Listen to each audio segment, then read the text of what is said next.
संतों की वाणी।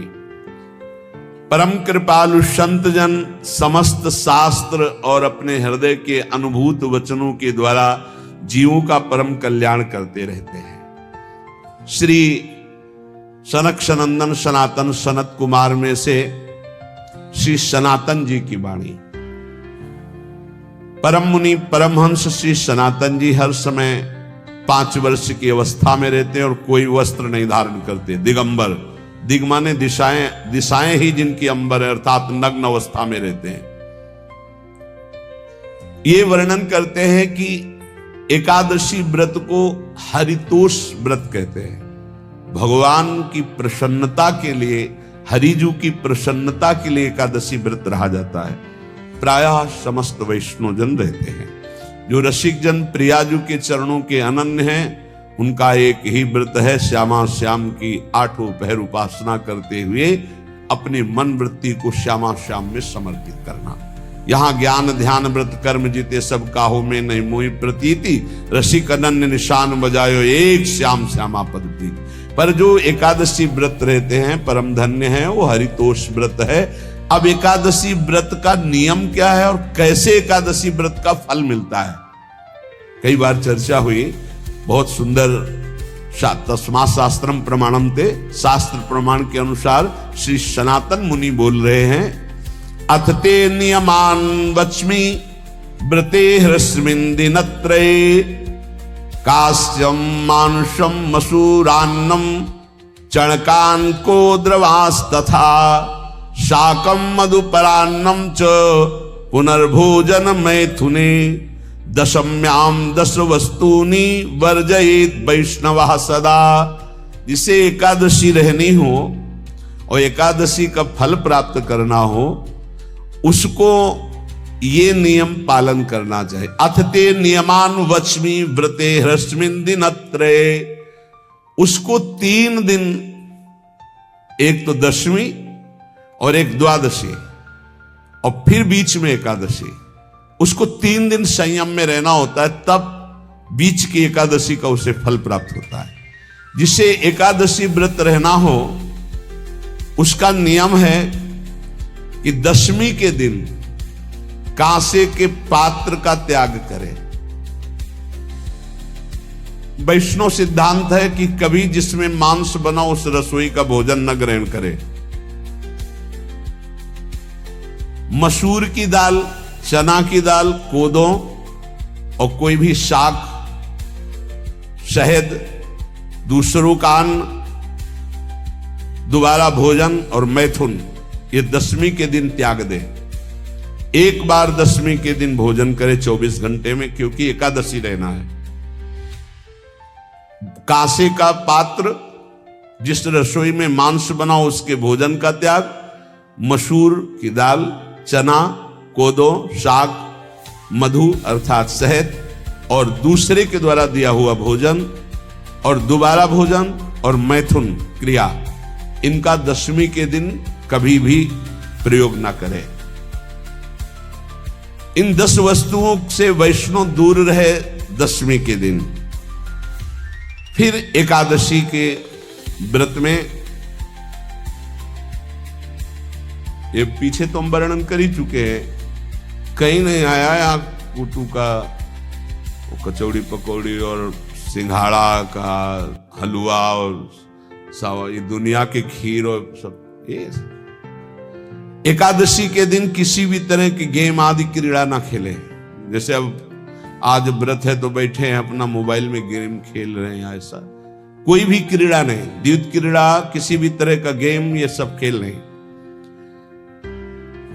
द्वैत क्रीड़ाम च निद्राम च तांबूलम दंत धावनम, परापवादम पैशून्यम स्तेयम हिंसाम तथा रतिम, कोपम हृत वाक्यम च एकादश्याम विवर्जयेत। एकादशी के दिन उपासक को चाहिए कि वो किसी भी तरह की क्रीड़ा, मनोरंजन बिल्कुल नहीं।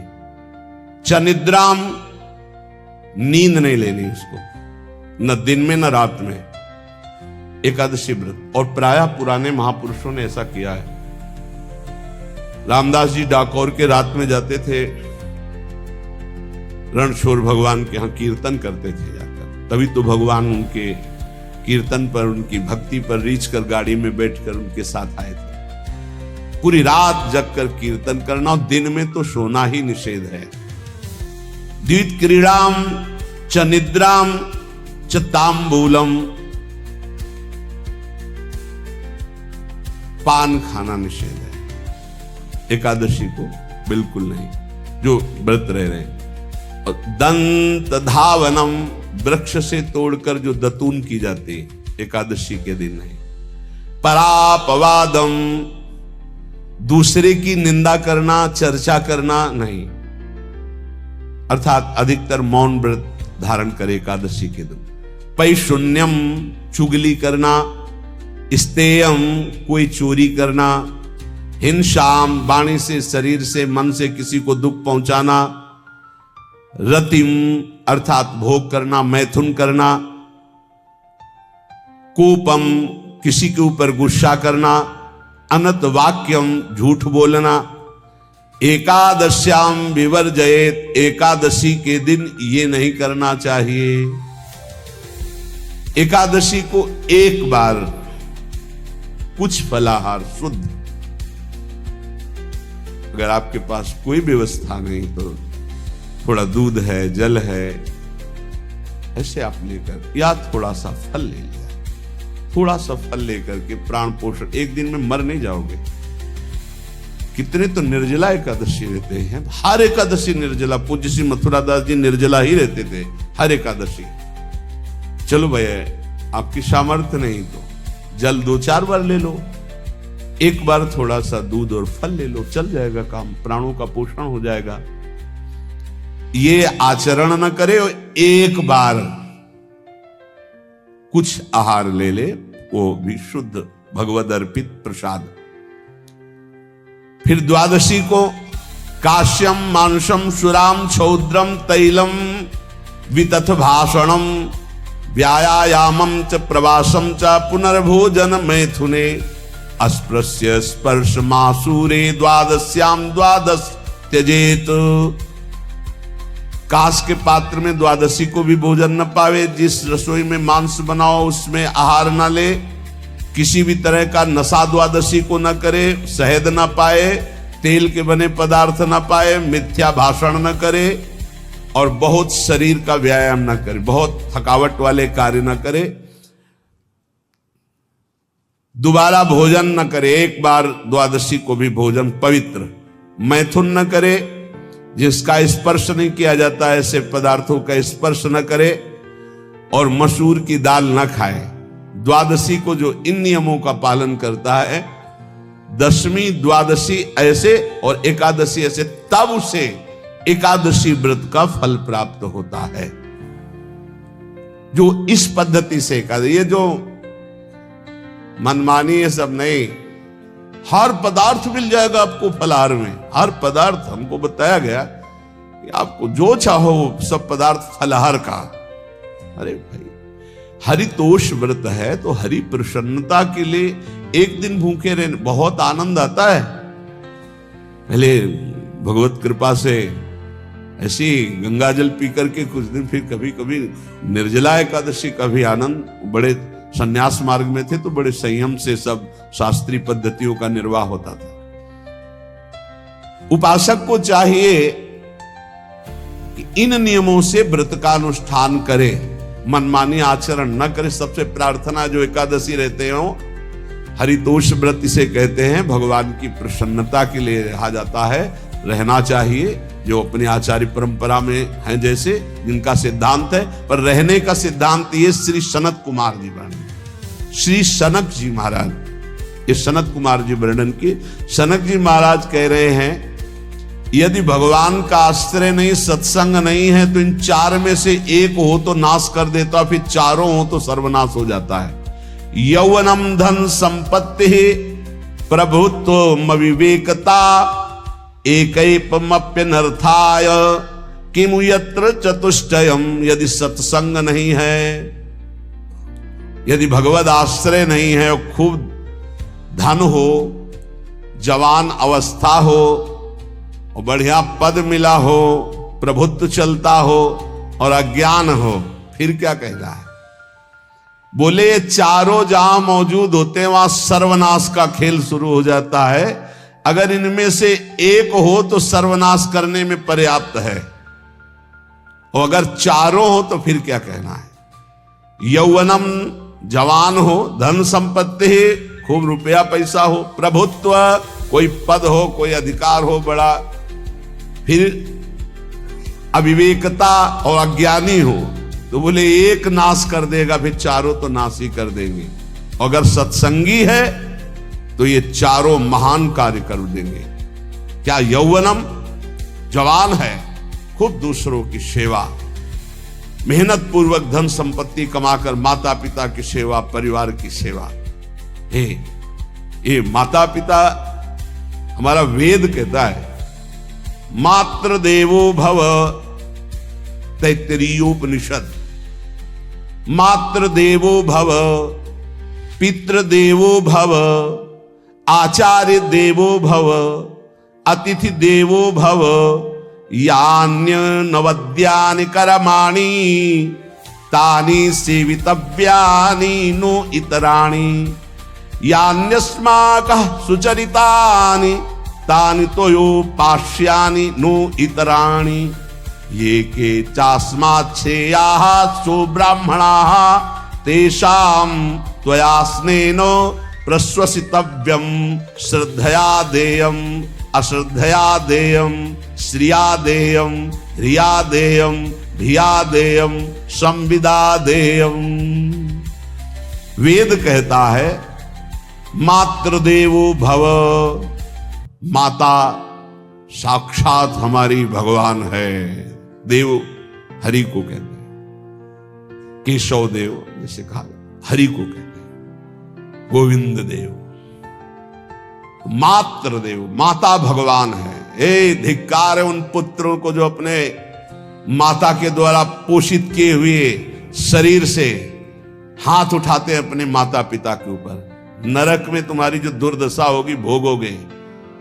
एक हमको दिखाया गया दृश्य कि अपनी माता की कोख में लात मारता है, थप्पड़ मारता है, पिता बैठा है उसको लात मारता है, थप्पड़ मारता है, बाल घसीट कर गेट तक माता को ले जाता है। अब इनकी जो दुर्दशा होगी ये बोल नहीं पाएंगे, बता नहीं पाएंगे। ऐसी जगह मारा जाता है कि बस तलकते रहो, कुछ कह नहीं सकते, घोर नरकों की प्राप्ति होती। वेद कहता, तैत्तिरीयोपनिषद, मातृ देवो भव, ध्यान से सुन लो, सत्संग है, ये माता साक्षात भगवान है। अगर तुमने मारा, वाह भर करके इसके आंसू गिरे, जितने आंसुओं की बूंद से भूमि के कण भींजेंगे उतने कल्प तक नरक भोगोगे। ध्यान रखना, तुम्हारा कभी यश, कभी कीर्ति, कभी श्री, कभी हिरी, ये कभी तुम्हारे उदय नहीं हो सकती। तुम्हारा सर्वनाश हो जाएगा अगर मां पे हाथ उठाया। पितृदेवो भव, पिता साक्षात भगवान है। देखो भगवान अवतरित हुए तो प्रात काल उठी कै रघुनाथा, मातु पिता गुरु नावहि माथा। आचार्य देवो भव, माता साक्षात भगवान है, पिता साक्षात भगवान है, आचार्य गुरुदेव साक्षात भगवान है।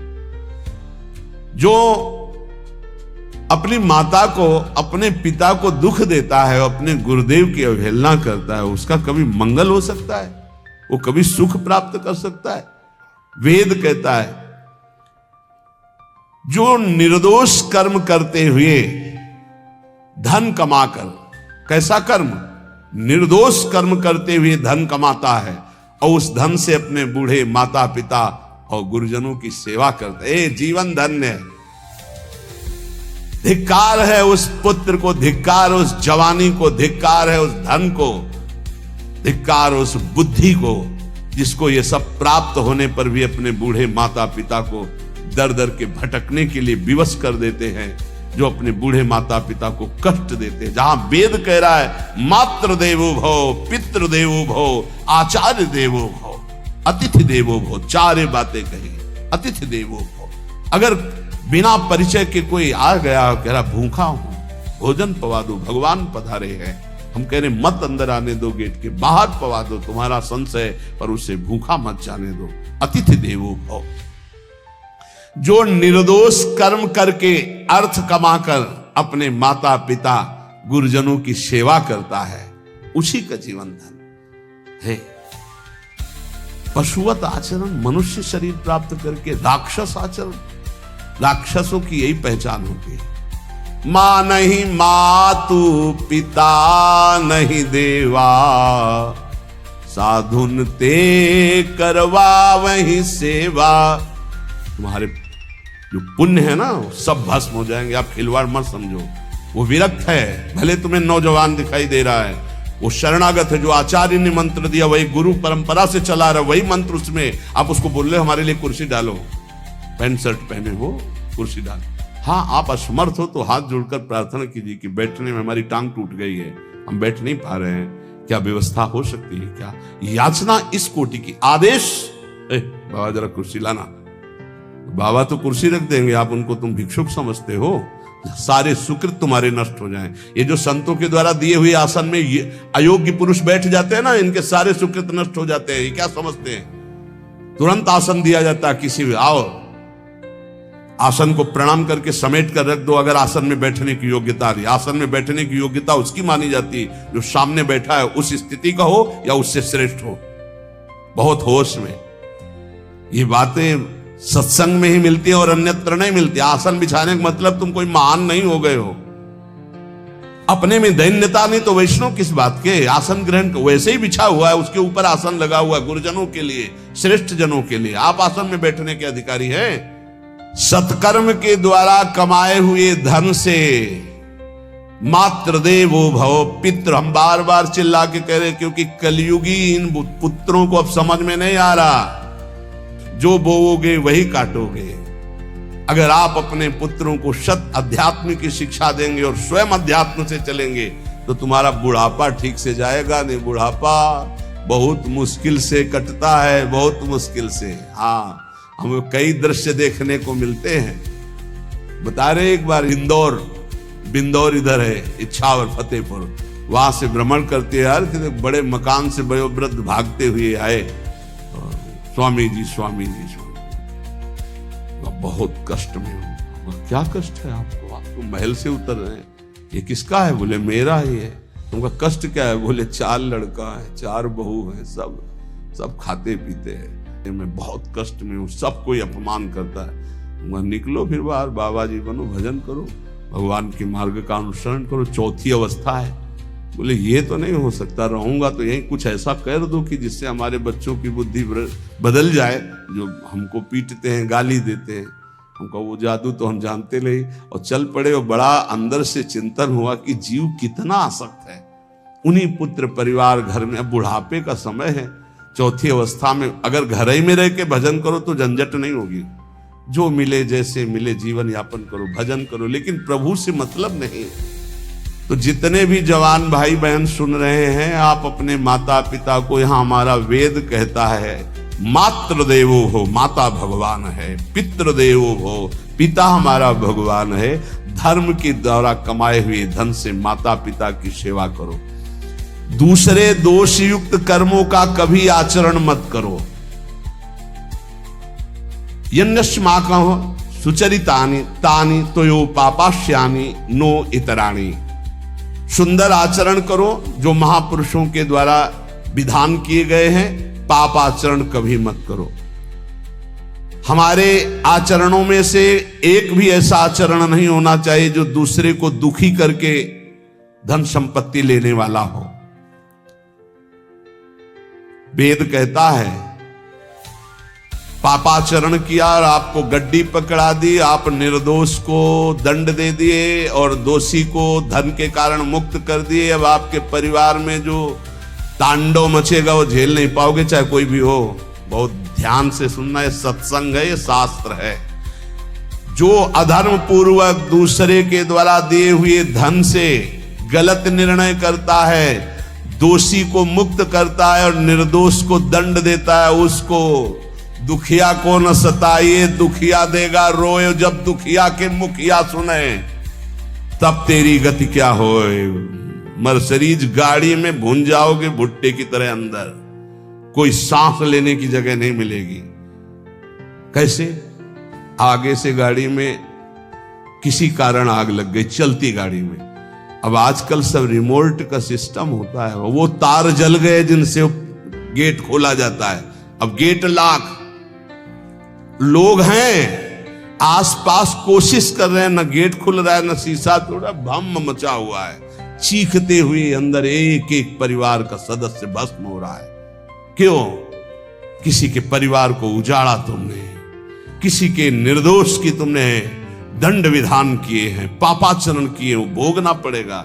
इसीलिए बार बार तुम्हें भयावह शब्दों से कहते हैं, कोई तुम्हें दंड नहीं देगा, तुम्हारे कर्म हर समय तुम्हारी खोपड़ी में सवार हो, वही तुम्हें दंड देंगे। इसलिए हमारा वेद कहता है, यन्यस्माकः सुचरितानि तानि तोयो पापास्यानि नो इतराणि। जिसमें महापुरुष विधान किए हैं कि ये आचरण करो वो सुकृत है, और जिसे मना करते ऐसे पापाचरण मत करो, कभी दूसरे का अहित मत करो। जो कोई भी हमसे श्रेष्ठ गुरुजन है उनका आदर करो, उनको आसन दो, उनको विविध पदार्थों से सुख पहुंचाओ, विश्राम कर लेने के बाद वार्ता करो। श्रद्धा पूर्वक माता पिता गुरुजन अतिथि इनकी सेवा करना परम धर्म है। अब श्रद्धा पूर्वक इनको कभी मत बर्ताव करो। बोलना, भोजन, ले बूढ़े जनों को ऐसे देखा है, ऐसे बड़ा कर लो, तुम्हारी भी बुढ़ापा आएगी, पता नहीं आ पाएगी कि नहीं आ पाएगी। अगर आएगी तो बहुत बढ़िया आएगी, तुम्हें ऐसे सताएगी कि आप देख लेना। बहुत हमारा हृदय इस बात से पीड़ित हो जाता है कि मां के प्रति ऐसा बर्ताव, जिस मां ने इतना पिता की क्षमता से हजारों गुना बढ़कर माता का प्यार होता है। ऐसे माता को, ऐसे पिता को हमें तो लगता है रोज चरण धो के पीना चाहिए। भगवान साक्षात इनमें विराजमान है। भगवान सच्ची कहता हूं, जो अपने माता पिता को त्रास देते हैं भगवान भी रक्षा नहीं करेंगे, कोई दान पुण्य तुम्हारा काम नहीं आएगा, क्योंकि ऐसे महामहिम पूज्य माता पिता के प्रति आप ऐसा देखो। प्रार्थना करते, चाहे गाली बकने वाले, गुस्सा करने वाले माता पिता हों, यदि वो चल नहीं पाते, वयोवृद्ध है, तो भगवान की तरह पूजा करो, उनके व्यवहार को मत देखो, तुम्हारा काम बन जाएगा, उनका आशीर्वाद आपको मिल जाएगा। आर्थिक स्थिति के अनुसार अतिथि की सेवा करो, गुरुजनों की सेवा करो, भय से भी युक्त होकर सेवा करो। अधिकार है माता पिता का, गुरुजनों का। यदि आप सेवा नहीं करोगे तो अपराध लगेगा।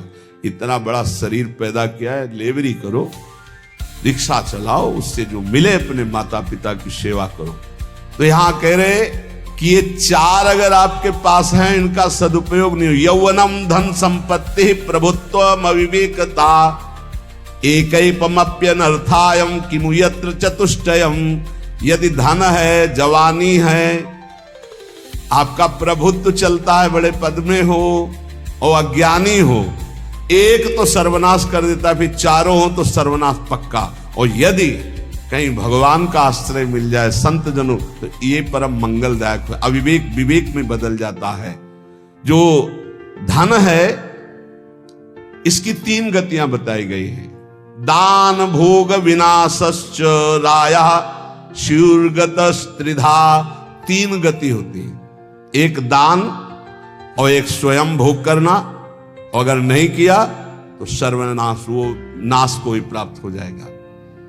गांव के कंजूस जनों के धन दीवालों में निकलते हैं, मटकी में बंद बंद करके दीवाल में पैक कर दिया और मर गए। अब दीवाल में नहीं, अब लॉकर में है, बैंक में है। कितने हैं? बोले इतने करोड़। कभी ना तो धर्म किया ना दान किया, कंजूस रात दिन उन्हीं रुपए का चिंतन किए मर गए, 1 रुपए का भी कभी सत्मार्ग में प्रयोग नहीं किया। कह रहे दान भोग विनाशश्च, 3 गतियां हैं, दान या स्वयं भोग कर लो और या विनाश हो जाएगा। तो शोधन धन्य प्रथम गति जाकी, वो धन धन्य है जिसकी प्रथम गति क्या? दूसरों को सुख पहुंचाने में लगा। अस्पताल में दे दिया, गरीब लोगों की औषधियों के या भूखी गौओं के उदर पोषण में, या संत महात्माओं के निवास या वस्त्र या भोजन, ये सब उत्तम गतियां हैं। अगर ये नहीं किया तो चलो घर में ठाकुर जी विराजमान करो, स्वयं बढ़िया भोग लगाओ, पाओ, परिवार को सुखी रखो, इतने कर लो। वैसे सो धन धन्य प्रथम गति जाकी, प्रथम तो है दान, फिर दूसरा स्वयं चलो उपयोग कर लो धर्म पूर्वक अपने परिवार का।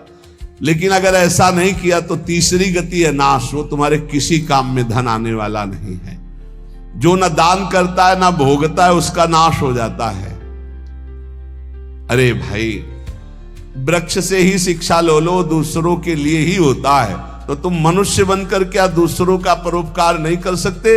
यदि तुम जवान हो, तुम्हारे पास धन है, प्रभुत्व है, विवेक है, तो तुम पूरे राष्ट्र की सेवा की भावना जागृत करो। समाज में ही भगवान विराजमान है। ये मानवा हरि कथा श्रवणास्त दोषा, कृष्णांगी पद्म भजने रत चेतनाश्च, ते वै पुनन्ति च जगन्ति शरीर संगात, संभाषणादपि ततो हरिरेव पूज्यः। एक तो ये बताया, दूसरा बताया कि ये महाधन्याति धन्य होते हैं। एक तो होते जवान हैं, रुपया पैसा खूब कमा रहे हैं, बड़ा प्रभुत्व है, अविवेक है तो नाश कर देगा, और विवेक है तो इन्हीं का सदुपयोग हो जाएगा। एक है जो सबसे हटकर है, ये मानवा हरि कथा श्रवणास्त अधोषा, जो रात दिन नाम जप करते हैं, भगवान की चर्चा करते हैं और सुनते हैं, और अधोषा, वो सारे दोषों को अपने मिटा चुके हैं। कृष्णांगी पद्म भजने रत चेतनाश्च, निरंतर अपने चित्त को प्रभु के भजन में डुबोए हुए हैं, प्रभु के चरणों के ध्यान में अनुरक्त किए हुए। उनका क्या प्रभाव होता है? बोले तैवै पुनन्ति च जगतन्ति शरीर संगात। ऐसे महात्माओं का यदि शरीर है प्रगट में, तो उस शरीर से स्पर्श करके वायु जिस जिस को छूती है वो पाप रहित हो रहा। जो उनके दर्शन करते हैं वो पाप। संत दरस जिमि पातक तरही, संतों के दर्शन मात्र से पाप नष्ट होते हैं, उनके शरीर के स्पर्श से पाप नष्ट होते हैं। संभाषणादपि ततो हरिरेव पूज्यः, यदि उनसे संभाषण करने को मिल जाए तो बोले वो इतना पवित्र हो जाता है कि भगवान उनमें वास करने लगते हैं। हरिदेव, हरि उसमें विराजमान है, हरि ही हैं, ऐसा वो पूज्य हो जाता है। यदि जो नाम जप कर रहे हैं, जिनका चित्त भगवान के चिंतन में है, जो कथा भगवान की चर्चा कर रहे हैं, जो भगवान की चर्चा सुन रहे हैं, अदोषाः, जो समस्त दोषों पर विजय प्राप्त कर चुके हैं, ऐसे मानवाः पुनन्ति च जगतन्ति, वो पूरे जगत को पावन करने की सामर्थ्य रखते। सातरते सातरते सा लोकांतारयति मम भक्ति युक्तो भोनम पुनातु, वो लोक के लोक पावन कर देते। कैसे? उनके शरीर से स्पर्श की हुई वायु दूसरों के पापों का नष्ट, उनका दर्शन दूसरों के पापों का नाश, उनका संभाषण दूसरों के पापों का नाश। यदि संत संग मिल गया तो निश्चित हरिरेव ही, वो भगवान से ही मिल रहा है, क्योंकि वहां भगवान जागृत है सबके हृदय में, पर भगवान शयन कर रहे हैं, माया का पर्दा लगाए। संत के हृदय में भगवान पर्दा रहित होकर जागृत हो चुके हैं, तो उनके दर्शन से, संभाषण से, स्पर्श से निश्चित परम कल्याण इस जगत का होता है। कौन भगवान? भगवान किसे कहते हैं? तो बोले सनंदन मुनि बोल रहे हैं। सनातन जी की सुना एकादशी व्रत पर बोले, और अभी तक सनक जी बोल रहे। अब सनंदन जी कह रहे ऐश्वर्य समग्रस्य धर्मस्य यशसः श्रियः, ज्ञान वैराग्ययोश्चैव शरणां भग इति ऋणा।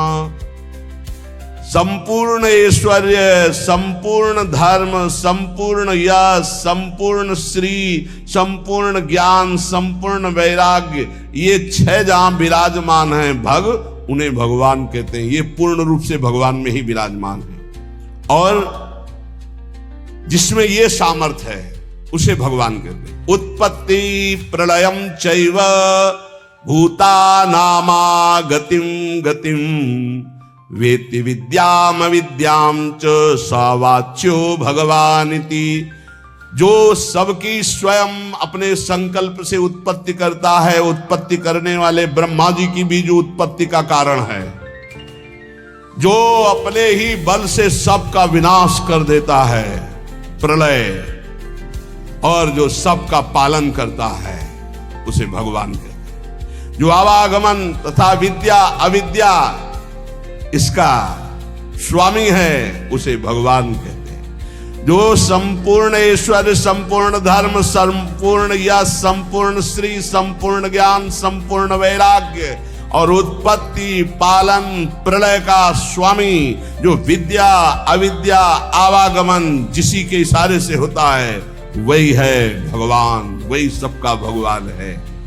इसलिए जो उपासक भगवान की आराधना करता है वो ये देखे, सा एवाधस्तात् वेद, सा उपरिष्टात्, सा पश्चात्, सा पुरस्तात्, सा दक्षिणतः, सा उत्तरतः, सा एवेदः सर्वमित्यथातो अहंकार देश एवाहमेवाधस्तादः मुपरिष्टादहं पश्चादहं पुरस्तादहं दक्षिणोतो मुत्तरोतो मे वेदः सर्वमिति। वो जो भगवान है कहा है, बोले सा एवाधस्तात्, सा उपरिष्टात्, वो नीचे है, वो ऊपर है, वो पीछे है, वो आगे है, वो दाहिने भी है, वो बाएं भी है, और वही ये सब कुछ है जो देख रहे हो, केवल भगवान ही भगवान है। बोले जो ऐसा देखता है उसका अहंकार भगवान में लीन हो जाता है।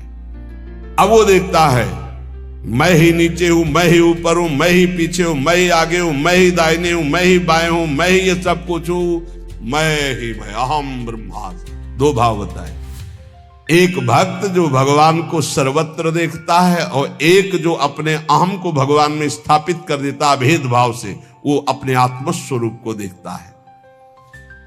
जिसने ऐसा भगवान का अनुभव कर लिया कि आगे पीछे दाहिने बाएं ऊपर नीचे हर समय मेरे श्री भगवान हैं, तो न पश्यो मृत्युम, इसका फल है पश्यति न रोगम नोत दुखाताः सर्वाः पश्यः पश्यति सर्वमाप्नोति सर्वस इति। बोले उसको किसी भी प्रकार का रोग दुख नहीं दे सकता। जो ये देखता है सा एवाधास्तात्, सा उपरिष्टात्, सा पश्चात्, सा पुरस्तात्, सा दक्षिणा, सा उत्तरा, उत्तर में दक्षिण में ऊपर नीचे दाएं बाएं हर समय मेरे प्रभु हैं, केवल प्रभु को देखता है तो न पश्यो मृत्युम, मृत्यु की ताकत नहीं कि उसकी तरफ देख सके। ध्यान देना, ना तो उसे मृत्यु परेशान कर सकती, दुख ले। हम आपको कई बार बोले कि महाभागवतों का शरीर कैसे छूटता है, जैसे बड़े गजराज के गले से मल्ली की माला, मोगरा देखते छोटी छोटी कली, कब टूट के गिर गया पता ही नहीं चला, ऐसे जन्मत मृत दुसादुख होई भक्त को नहीं व्यापता। बोले ना तो वो मृत्यु, ना पश्यो मृत्युम पश्यति, मृत्यु ना रोगम, बड़े से बड़ा रोग उसको परास्त नहीं कर सकता। ये इसका फल है जो हर समय भगवान में स्थित है। नोत दुखाताः सर्वाः पश्यः पश्यति सर्वमाप्नोति सर्वस इति।